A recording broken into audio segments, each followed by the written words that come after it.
A reading from the Gospel of Matthew. Jesus said to the 12 disciples, "A disciple is not above the teacher, nor a slave above the master.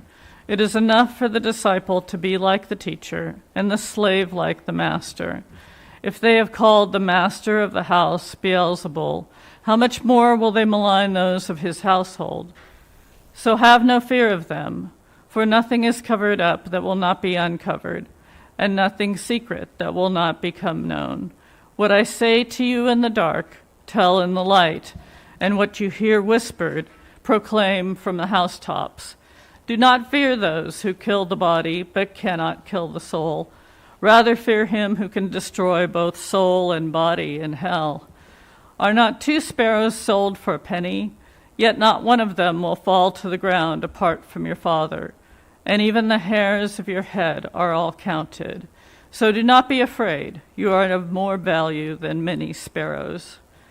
Everyone, therefore, who acknowledges me before others, I also will acknowledge before my Father in heaven. But whoever denies me before others, I also will deny before my Father in heaven. Do not think that I have come to bring peace to the earth. I have not come to bring peace, but a sword. For I have come to set a man against his father, and a daughter against her mother, and a daughter-in-law against her mother-in-law, and one's foes will be members of one's own household. Whoever loves father or mother more than me is not worthy of me, and whoever loves son or daughter more than me is not worthy of me. And whoever does not take up the cross and follow me is not worthy of me. Those who find their life will lose it, and those who lose their life for my sake will find it." Hear what the Spirit is saying to God's people. Thanks be to God.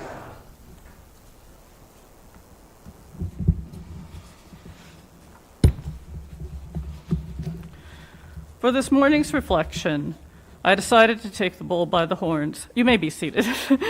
I decided to take the bull by the horns and reflect on the gospel passage.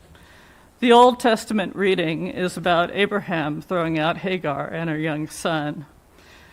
So it didn't seem like a great option to me anyway, and I like a challenge.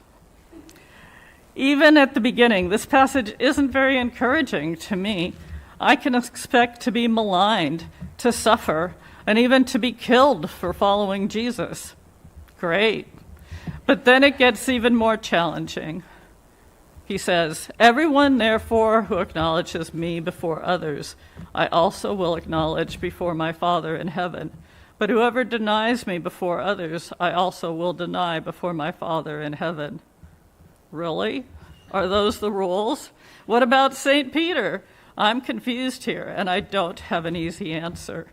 And then comes the really tough part, at least for me. Do not think that I have come to bring peace to the earth. I have not come to bring peace, but a sword. For I have come to set a man against his father, and a daughter against her mother, and a daughter-in-law against her mother-in-law, and one's foes will be members of one's own household. Whoever loves father or mother more than me is not worthy of me, and whoever loves son or daughter more than me is not worthy of me, and whoever does not take up the cross and follow me is not worthy of me. Those who find their life will lose it, and those who lose their life for my sake will find it. I understand that Christian faith can divide a household. My parents were agnostics, molded by World War II and the atrocities they saw. They weren't particularly opposed to my brother and me becoming Christians, but they weren't usually supportive either. My parents were also very flawed human beings whose flaws affected our household. And to some degree at least, I can understand loving Jesus more than my father or mother. I know for a lot of people that is fortunately not the case. I don't have children, but I know people who do, and to imagine not loving them more than Jesus is difficult. Then also the demand to take up the cross, if looked at nearly literally and not just considering any minor inconvenience, a cross, is another tough one. And to be willing to die for Christ is the last challenge. As I think about these demands by Jesus, I wonder, why does he ask the impossible of us? This isn't the only time. Love your enemies. Turn the other cheek. Easier for a camel to pass through the eye of a needle. Amy Jill Levine, in her book, The Difficult Words of Jesus, says about the corresponding passage in Luke, which actually asks us to hate our family members, that the purpose of the demand is to point out the high level of what is asked of us as disciples, and also that to our family members, what we do in following Jesus may look like we are hating them, even though that is not our intention. I think of Scripture as a whole, and I feel like, isn't it Jesus who did the impossible? God in a baby, all the healings, God on the cross. We mostly did the possible, which was mostly failing. Adam and Eve in the garden, Abraham casting out Hagar, Peter denying Jesus 3 times. For me, this passage shows me that I am not worthy of Jesus. These days, we might call these goals aspirational and judge that in reaching them, there may be growth. Reaching for them, there may be growth. I will never be worthy of God's love, but maybe being worthy is not the point. The baby is not worthy of the mother's love, but it is loved.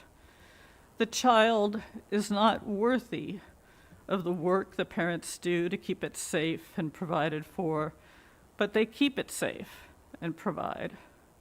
I am not worthy of the sun, the moon, or the stars, and yet they are here, all around me.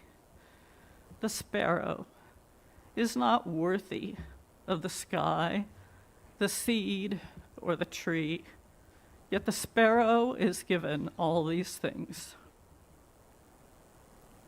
I think we have a God who gives us all things freely. We do not earn them. How could we? I should not be disappointed that I am not worthy of Jesus. The love of God is not earned. It is, like our very lives, pure gift. I hope to find myself more like the sparrow every day. Amen.